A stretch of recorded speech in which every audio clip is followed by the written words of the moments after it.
Oi gente, sejam bem-vindos ao meu canal. Hoje não, faz um tempo já que eu queria começar a trazer alguns quadros pro canal. E eu tive duas ideias. Um é o de hoje, obviamente, que é o que eu tô começando hoje. E o outro eu não vou falar nada ainda, porque eu ainda estou estudando sobre isso. Tô tentando concretizar a ideia. Se você assistiu, acho que o primeiro vídeo do canal, eu falei que eu quero ser perita criminal. Eu tô fazendo faculdade de biologia e assim que eu terminar eu quero fazer o concurso.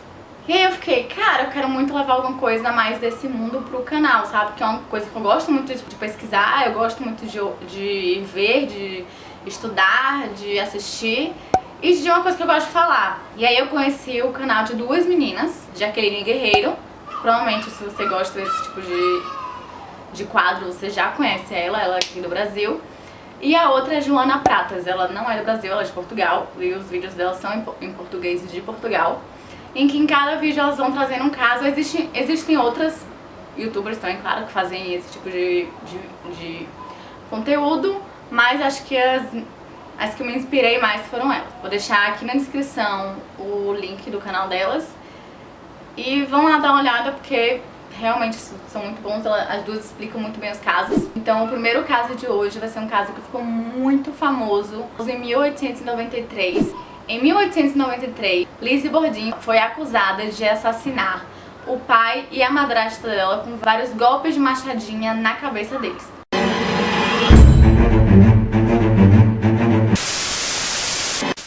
Elizabeth Andrews Borden nasceu em Fall River, em Massachusetts, em 19 de julho de 1860. Ela era filha de Sarah Anthony Borden e Andrew Jackson Borden.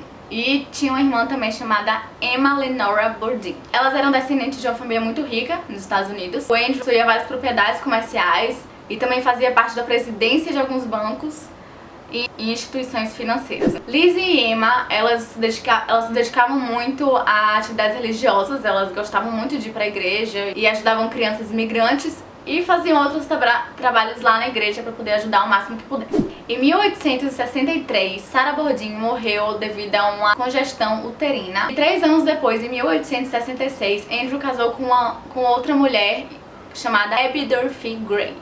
Esse casamento ele foi um casamento mais por comodidade. Ele queria alguém que cuidasse das crianças e ela queria estabilidade para a vida dela. Só que desde o momento em que eles se casaram, Lizzie e Emma acabaram se afastando do pai, porque elas tinham na cabeça de que Abby só estava com o pai por interesse, só queria o dinheiro dele. Elas acabaram não gostando de Abby por conta disso. Antes da mãe de Lizzie morrer, tinha dito pra Emma pra cuidar de Lizzie, pra participar do processo de criação dela. E quando a Abby chegou, ela meio que se sentiu de lado nesse papel. E aí acabou criando um ódio maior ainda por Abby. E a tensão acabou aumentando em 1890, quando Andrew resolveu dar algumas propriedades dele para a família de Abby. Todo mundo na casa ficou muito tenso, a relação deles não era uma relação boa. E na noite anterior aos assassinatos, em 3 de agosto de 1892, o tio delas, John Vinicum Moore, acabou indo para a casa da família Borden para poder conversar sobre negócios com o pai.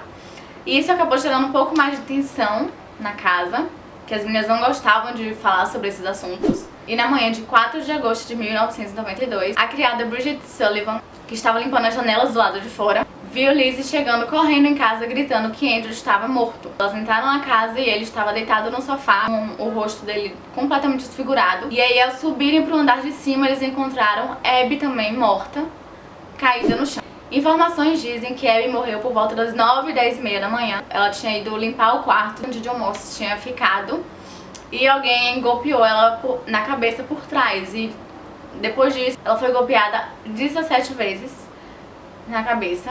E enquanto isso, o Andrew estava na cidade resolvendo algumas coisas com o John. Ele chegou em casa em torno de 10 e meia da manhã e estava muito cansado, acabou deitando no sofá para dar uma descansada. E ele também foi golpeado 11 vezes na cabeça. Os golpes dele foram tão brutais que a cabeça dele acabou se dividindo em duas. E na investigação, a polícia encontrou 2 machados, 2 machadinhas e uma machadinha sem o cabo no porão da casa. Essa machadinha sem o cabo foi considerada como arma do crime porque mais tarde foi descoberto que o cabo tinha sido retirado porque estava sujo de sangue.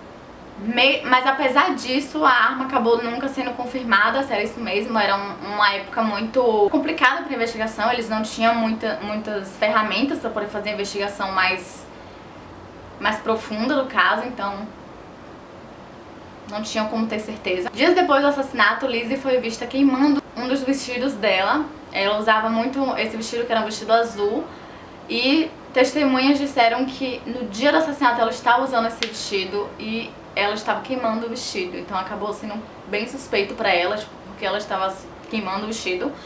Ela disse que tinha sujado de tinta, então por isso que ela queimou, que pra mim não faz muito sentido, porque alguém vai queimar o vestido que sujou de tinta.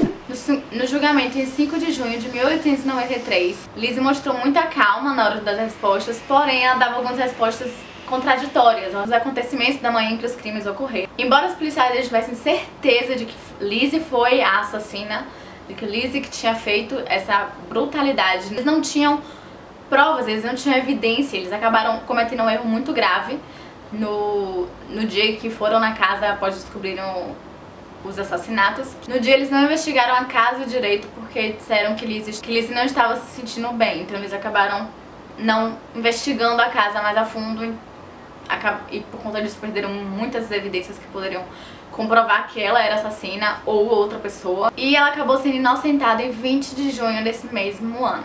Esse caso ele não tem um desfecho, ele é um caso não solucionado, apesar de que muitas pessoas consideram sim Lizzie a assassina, tanto que ela é considerada uma das assassinas mais brutais e frias dos Estados Unidos. Muitas pessoas têm muitas teorias sobre o caso. Algumas pessoas dizem que Lizzie sofria abusos psicológicos e físicos do pai, então ela chegou um momento que ela não aguentava mais e por isso que ela matou, e aí acabou matando a Abby junto. Outras pessoas dizem que ela era lésbica e ela tinha um relacionamento com a empregada Bridget Sullivan, e só que aí nisso a Abby acabou descobrindo e elas decidiram matar eles dois pra poder isso não ser descoberto. Ainda mais porque antigamente isso era um assunto muito mais delicado, então elas não queriam que ninguém descobrisse e acabasse manchando a imagem delas que elas tinham na sociedade. E ainda tem gente que acredita que Emma Bordin, lembram que eu tinha falado que ela não gostava de Abby porque ela meio que tava roubando o Liz dela? Então, algumas pessoas acreditam que Emma, que disse que estava viajando no momento em que os assassinatos aconteceram, pessoas dizem que ela acabou criando esse álibi falso e que ela era a real assassina, ela que tinha matado Andrew e Abby. Só que depois desse assassinato, Lizzie e Emma acabaram se afastando, elas não se falavam mais. Em 1º de junho de 1927, Lizzie Bordin morreu devido a uma pneumonia que ela teve e poucos dias depois, Emma também faleceu. A casa dos Bordin, na 2nd Street, é agora uma bed and breakfast, que é tipo um hotelzinho, as pessoas vão lá, passam a noite, dormem, tomam café da manhã, por tarifas convenientes, mas também tem alguns dias específicos que ela fica aberta pro tour das pessoas, funcionando como se fosse um museu. E a Maplecroft, que era a casa que Lizzie Bordin comprou com a herança deixada pelo pai, que fica na French Street, que é uma rua muito famosa. É uma residência privada nos dias de hoje, só que também é aberta em dias específicos para visitação. Esse caso ele ficou tão famoso que existem vários filmes, existem séries, existem curtas-metragens. Em 1955 foi criada uma curta-metragem americana chamada The Old Sister, que mostra as duas irmãs um ano após o assassinato. Essa curta-metragem foi apresentada por Alfred Hitchcock. Em 1975 lançou um filme, The Legend of Lizzie Bordin. Em 2014 foi lançado o filme A Arma de Lizzie Bordin, e Lizzie foi interpretada pela maravilhosa Christina Ricci. Então, em 2015 foi lançado uma série que tem na Netflix, em que Christina Ricci também é a Lizzie. E o último e mais recente foi em 2018, foi lançado um filme chamado Lizzie, que é com Kristen Stewart. Ela interpreta a empregada, Bridget Sullivan. Então, gente, esse foi o caso de hoje. Eu espero que vocês tenham gostado e que vocês gostem desse tipo de conteúdo pra trazer e outras coisinhas a mais. Não se esqueçam de se inscrever no canal, de deixar o like e de me seguir aqui nas redes sociais, que no caso é só Instagram mesmo. Beijo!